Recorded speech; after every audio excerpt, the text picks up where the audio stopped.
peacemaker and unifier. That's what I want to be, a peacemaker and a unifier.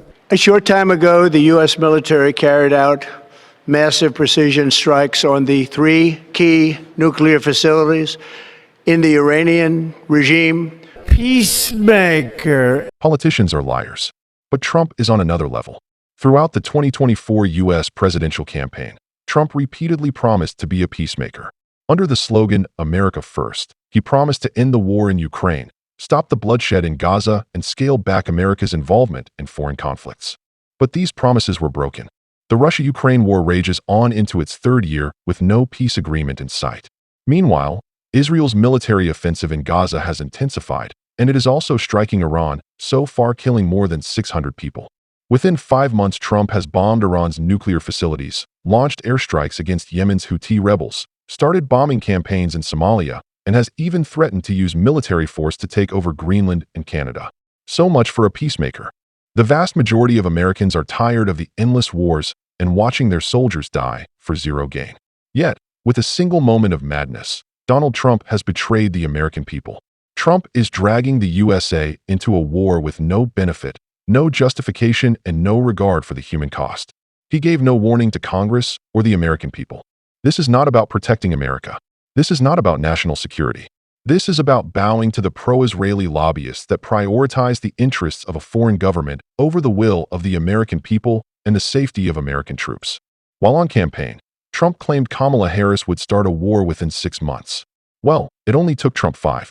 Some critics are even labeling him as Bush 2.0. In this video, we will explore the lies of Trump, the warmonger, and how he has not only failed to make peace, but actively promotes war. On Sunday morning, Trump announced the U.S. military had successfully struck 3 nuclear sites in Iran, directly joining Israel's war. Maybe he doesn't realize launching airstrikes is not exactly an act of peace. Trump's bombing of Iran could leave huge geopolitical consequences. Nobody knows what will happen next. Trump has opened Pandora's box. After the bombing, Trump announced on social media, "Now is the time for peace." A few hours later in a press conference, Trump announced he was ready to expand the military campaign against Iran if needed. This conflict had been brewing for some time. In 2018, Trump withdrew from the Iran nuclear deal, despite Iran complying with the treaty according to international monitors. This move led to increased tensions and a resumption of Iran's nuclear activity. In 2020, Trump ordered the killing of Iranian General Qasem Soleimani, which brought the U.S. and Iran to the brink of war. Iran retaliated with missile strikes on U.S. bases in Iraq. Trump's maximum pressure plan did not lead to peace. It destabilized the region and worsened relations. Israeli Prime Minister Netanyahu had long desired a war against Iran and has been pressuring Trump behind the scenes for months. An initial attempt by Trump to solve the issue diplomatically was ruined after Israel launched its war. Trump knew of Israel's plan and allowed it to go forth despite the ongoing negotiations. As retaliation, Iran is now very likely to target U.S. military bases in the Middle East, putting thousands of soldiers at risk. Iran could also try to block the Strait of Hormuz, which sees 20% of the world's oil supply passing each day. Iran's parliament has already voted to do so, yet the final say falls to the supreme leader Khamenei. This could disrupt the entire world economy. Oil prices would immediately surge, potentially triggering huge inflation across the world. Oil prices have already risen about 10% since Israel launched its first surprise attack on Iran 2 weeks ago. Everyday necessities would become more expensive. This would make things worse for Trump at home, as many of his supporters are currently struggling to make ends meet thanks to high prices. Iran could also attack the energy infrastructure of neighboring U.S. allies like Saudi Arabia, damaging their oil output. These countries could blame Trump if they are attacked, worsening their relations. This latest escalation has been condemned by many, even close Trump supporters like Tucker Carlson and Steve Bannon. To them, Trump's move is a betrayal of his America First doctrine. Democrats are even calling for Trump's impeachment over his warmongering. To make things worse, there was no evidence that Iran was planning to build a nuclear weapon. Even U.S. intelligence officials held this view. It seems Trump only entered the war to please Israel against all reason. In addition, Israel is said to possess a highly secretive arsenal of 90 nuclear bombs. Many say it is hypocritical for Israel to target Iran's nuclear program while they themselves hold such weapons. Before his comeback, Trump claimed the war in Ukraine would have never erupted if he was president, and that he could end the conflict within 24 hours.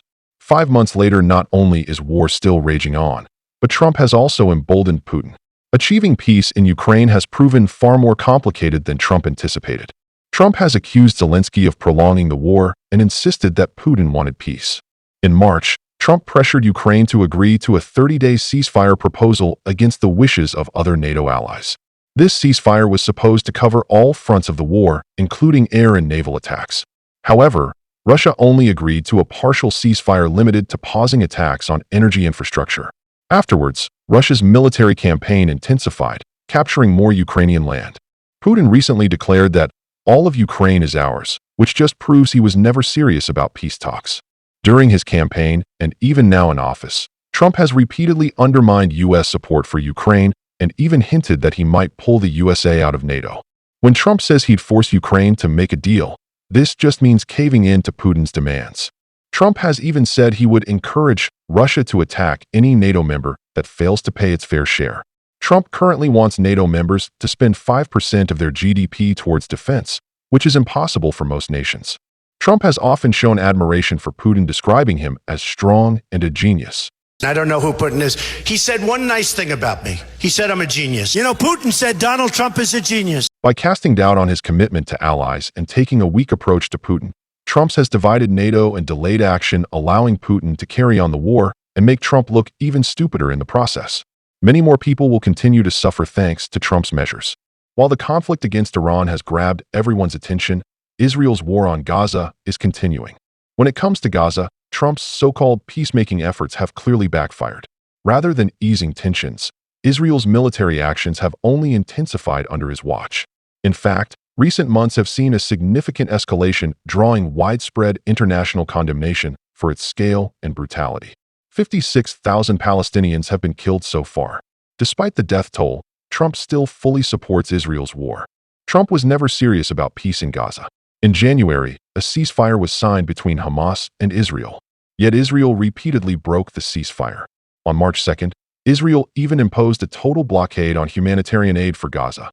Trump's plans for the USA to take control of Gaza and to displace the Palestinians out has been described as ethnic cleansing. Even members of Israel's own government have made no effort to hide their intentions.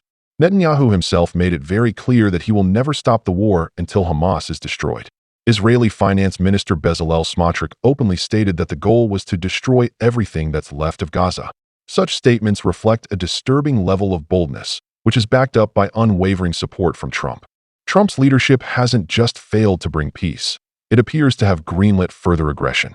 Prime Minister Netanyahu now seems more combative than ever. In 1 year, Israel has attacked 5 different countries. Israel is continuing military operations not just in Gaza, but in the West Bank, Lebanon, and Iran, all while enjoying political cover from Trump. In the end, Donald Trump's claim to be a peacemaker goes against the harsh reality of his actions. His promises to end wars and bring stability have instead unleashed new conflicts and escalated old ones. From relentless bombings in the Middle East to undermining allies in Europe, Trump has not only failed to deliver peace, but has actively fueled the flames of war, ignoring the human cost and betraying the trust of the American people. Peace is not won by bombs or empty promises. It requires diplomacy, respect for international law, and a genuine sense of compassion and understanding, not the reckless pursuit of power or appeasement of foreign interests. As history watches, Trump's warmongering legacy may well be remembered as one of disaster and dangerous escalation, proving once again that when it comes to war, actions speak far louder than words. Thank you very much for watching. We hope you enjoyed this insightful video. Please subscribe to the channel, and we will catch you next time.